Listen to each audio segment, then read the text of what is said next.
పరీక్షలు దగ్గరికి వచ్చేస్తానండి. పరీక్షలు దగ్గరికి వచ్చే కొద్ది పిల్లలకే కదండి తల్లిదండ్రులు కూడా టెన్షన్ స్టార్ట్ అయిపోయింది, భయాలు స్టార్ట్ అయిపోయినాయి, ఆందోళన స్టార్ట్ అయిపోయినాయి.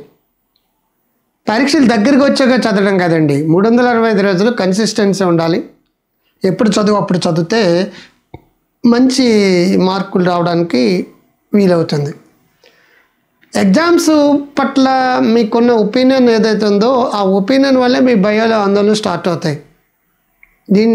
దీనిలో సక్సెస్ కాకపోతే నా బతికేమైపోతుందా అని నెగిటివ్ ఆలోచనలు ఆపేసి మీరు ఎంతో కష్టపడి చదివారనే విషయం మీరు గుర్తు తెచ్చుకొని తప్పనిసరిగా ఎగ్జామ్స్లో నాకు మంచి మార్కులు వస్తాయి అనే దృష్టితోటి మీరు ఎగ్జామినేషన్ హాల్కి వెళ్తే మంచి మార్కులు మీకు వచ్చి తీరుతాయి. మీకు ఉన్నది చాలా తక్కువ టైము. ఈ తక్కువ టైంలో మీరు ఏం చేయాలి? టైం టేబుల్ వేసుకోవాలండి. ఫస్ట్ టైం టేబుల్ వేసుకోవాలి. SQ3R మెథడ్ని అప్లై చేయండి. S అంటే సర్వే, Q అంటే క్వశ్చన్, R అంటే రివ్యూ. 3 Rలు. SQ3R అంటే 3 Rలు: రీడ్, రివ్యూ, రిపీట్ అని చెప్పేసి, రికాల్, రిపీట్. మీ సిలబస్ ఏంటి మీరు ఒకసారి సర్వే చేయండి. క్వశ్చన్ ఎవరిసారి మీకు ఏమొచ్చు ఏమి రాదు క్వశ్చన్ చేసుకోండి.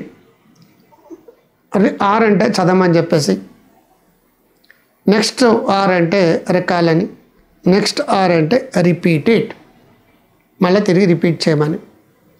ఇలాగా మీరు కానీ ప్రయత్నించారంటే మొదట అరగంటలో ఆల్మోస్ట్ వాళ్ళు మనం చాలా మట్టుకు మర్చిపోతామండి. కొన్ని రోజులు అయ్యేటప్పటికి ఇంకా మర్చిపోతుంటాం. 5 సార్లుగానే మీరు రిపీట్ చేయగలిగితే 100% మీకు గుర్తుంటుంది. కాబట్టి రిపిటేషన్స్ పెంచుకోవాలి. తక్కువ టైం ఉన్నప్పుడు షెడ్యూల్ వేసుకోవాలి. మీకు కష్టమైన సబ్జెక్టులకి కొంచెం టైం ఎక్కువ, మోడరేట్ సబ్జెక్టు కొంచెం మోడరేట్ కానీ, ఈజీ సబ్జెక్టులకి తక్కువగానే వేసుకోవాలి.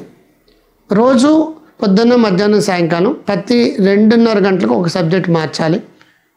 అండ్ ఆల్సో ప్రతి గంటకు ఒకసారి 50 నిమిషాలకు ఒకసారి 2-3 నిమిషాల పాటు డిస్టెన్స్ సబ్జెక్ట్ని చదవాలి, కళ్ళు మంటలు రాకుండా.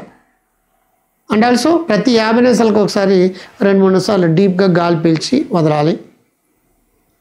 సబ్జెక్టులు మార్చడం వల్ల బ్రెయిన్ ఫ్రెష్గా ఫీల్ అవుతుంది. గంటల 24 గంటలు చదివేస్తుంటే ఉపయోగం లేదు. ఎన్ని గంటలు చదివేమనేది కాదు, ఎంత గ్రాప్ చేసాం అనేది ఇంపార్టెంట్. కాబట్టి ఒకే సబ్జెక్టులు గంటల చదివే బదులు ప్రతి 2.5 hours 3 hours సబ్జెక్ట్ మార్చడం వల్ల బ్రెయిన్ ఫ్రెష్గా ఫీల్ అవుతుందండి. ప్రతి 15 minutesకి గ్యాప్ ఇవ్వడం వల్ల బ్రెయిన్ రీఛార్జ్ అవుతుందండి.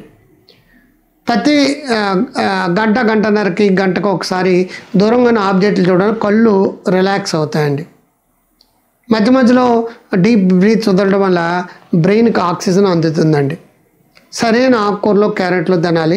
మంచినీళ్ళ బాటిల్ పక్కన పెట్టుకోండి. ప్రతి గంటకి ఒక గ్లాసో లేదా ఒక లోటా తీసుకోండి. 8 నుంచి 12 గ్లాసులు నీళ్ళు తాగండి. మంచినీళ్ళు తాగితే యూరిన్ కొత్తదని చాలామంది నీళ్లు తాగరండి. కానీ నీళ్లు లేకపోతే మెమరీ నీకు ఉండదు. నీళ్లు తాగకపోతే బ్రెయిన్ పనిచేయదండి.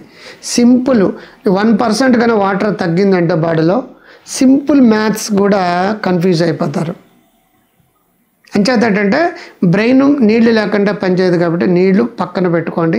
కొంచెం ప్రతి గంటకి తాగుతుండండి. యూరిన్ వస్తే వెళ్ళండి, నో ప్రాబ్లం. అది ఆకుకూరలు తినండి, క్యారెట్ తినండి, జంక్ ఫుడ్ తినద్దు, టీవీలు కానీ సెల్ ఫోన్లు కానీ చూడొద్దు, కళ్ళు స్ట్రెయిన్ అయిపోతాయి. కాబట్టి వెనక వైపు నుంచి లైట్ రావాలి. ఆ లైట్ మీ పుస్తకం మీద పడాలండి. ఆపోజిట్ డైరెక్షన్లో లైట్ ఉన్నప్పుడు కళ్ళు చూస్తూ చదవద్దండి. దానివల్ల ఏమిటంటే అనారోగ్యం పెరుగుతుంది, కళ్ళు స్ట్రెయిన్ అయిపోతాయి. రెండోది ఏంటంటే ఎగ్జామ్స్ టైంలో సఫిషియెంట్ నిద్ర పోవాలండి. ఎగ్జామ్స్ ముందు మీరు ఎలా ఉన్నా పర్లేదు, కానీ ఎగ్జామ్స్లో అంటే 4-5 రోజులు ఎగ్జామ్స్ ఉండగా మీరు ఎంతసేపు పడుకుంటున్నారు? 4-5 గంటలు పడుకొని ఎక్కువసేపు చదవడం అలవాటు ఉన్న వాళ్ళు 8 నుంచి 9 గంటలు కంపల్సరిగా పడుకోవాలండి. హాయిగా నిద్రపోవాలండి. అంతేగాని ఎగ్జామ్స్ ముందు రోజు విపరీతంగా చదివేసి వస్తే పరీక్షల్లో రికలెక్షన్, రికాల్, రిలీవ్ ఈ 3 పొజిషన్లు సరిగ్గా రాదనమాట. మీకు తెలిసిన క్వశ్చన్ కూడా సరిగ్గా ఆన్సర్ చేయరు, బయటకు వచ్చి అయ్యయ్యో అని బాధపడుతుంటారు. అందుచేత ఆ బాధలు రాకుండా ఉండాలంటే పరీక్షల టైంలో బాగా పడుకోవాలి. 8 to 9 hours కంపల్సరీగా పడుకోవాలండి. ఆ టైంలో జంక్ ఫుడ్స్ తినద్దు, వేపుళ్ళు తినద్దు, ఆకుకూరలు, క్యారెట్లు, ఫ్రూట్స్ ఇటువంటి మాత్రమే తినండి. ఆయిలీ ఫుడ్స్, స్పైసీ ఫుడ్స్, బయట నుంచి తెచ్చుకున్న జంక్ ఫుడ్స్ తినొద్దండి. దానివల్ల మీకు అనారోగ్య సమస్యలు వస్తాయి. మంచినీళ్ళు, ప్లెంటీ ఆఫ్ వాటర్ తాగాలి.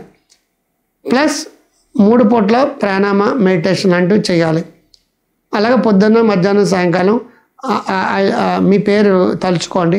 This is Krantikar, I love myself, I can, I'm the best. ఈ 3 డైలాగులు పొద్దున్న 6 సార్లు, మధ్యాహ్నం 6 సార్లు, ఈవినింగ్ 6 సార్లు చేయండి. ఎగ్జామ్స్కి దూకుడంటే వెళ్ళండి. మియ్యే పిల్లి, మీకు షేక్ పిల్లి అనొద్దు.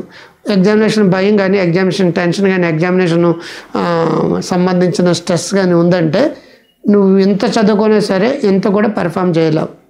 ఈ స్ట్రెస్, యాంగ్జైటీ, ఫీర్లు కానీ బ్రేక్ చేస్తే నీలోంచి శక్తి బాగా వస్తుంది. బ్రెయిన్కి ఉన్న పవర్ తోటి నువ్వు రికలెక్ట్ చేసి బాగా రాయగలుగుతావు. ప్రశ్నను బాగా అర్థం చేసుకోండి. చిన్న తప్పుతోటి ప్రశ్న ఆన్సర్ రాంగ్ అవుతుంది. 12th ఫెయిల్ అనే పుస్తకంలో ఐపీఎస్ ఆఫీసరు అయిన దాంట్లో ఒక్కొక్క వచ్చిన 100కు 100 మార్కులు వచ్చినట్టుగా ఆన్సర్ రాశాడండి హీరో. అతను 100కు 100 మార్కులు వచ్చేస్తే ఐపీఎస్ సెలెక్ట్ అయిపోయాలి. కానీ సెలెక్ట్ కాలేదు. ఎందుకు సెలెక్ట్ కాలేదంటే అతను రాసింది ఏంటంటే టెర్రరిజం ఇన్ కాశ్మీర్ అనే దానికి ఆన్సర్ రాశాడు. బట్ అక్కడ అతనికి ఇంగ్లీష్ సరిగ్గా రాదు. అక్కడ క్వశ్చన్ ఏంటంటే టూరిజం ఇన్ కాశ్మీర్. అది అక్షరం తేడాతోటి ఆన్సర్ నువ్వు అంతా మంచిగా రాసావు. బట్ ఏ క్వశ్చన్కి రాయవలసిన ఆన్సర్ కాదు అది. క్వశ్చన్ వేరు, ఆన్సర్ వేరు. ఆన్సర్ ఈజ్ కరెక్ట్, బట్ క్వశ్చన్కి సంబంధించిన ఆన్సర్ కాదు. టెర్రరిజం ఇన్ కాశ్మీర్ నువ్వు రాసా ఆన్సర్. టూరిజం ఇన్ కాశ్మీర్ గురించి వాళ్ళు రాయమన్నారు. సిల్లీ మిస్టేక్స్ చేయకుండా ఉండాలంటే ప్రశ్న 1కి 2 సార్లు చదవండి. మనశ్శాంతిగా ఉండండి. వెళ్ళితో రాసేయద్దు. 3-4 సార్లు డీప్గా గాలి పీల్చుకుని నెమ్మదిగా వదలండి. బ్రెయిన్ రిలాక్స్ అవుతుంది. ముందు కూల్ అవ్వండి, కామ్ అవ్వండి. ఇదంతా అవ్వడానికి 1 or 2 minutes అవుతుంది. ఆ 1 or 2 minutes కూడా వేస్ట్ కాదు. గప్ప రాశారనుకోండి, ప్రశ్న ఒకటి సమాధానం ఒకటి, ప్రశ్న ఒకటి సమాధానం ఒకటి, మీకు వచ్చిన ప్రశ్న కూడా మైండ్ బ్లాంక్ అయిపోతుంది. మైండ్ బ్లాంక్ కండాలంటే ఏం చేయాలి?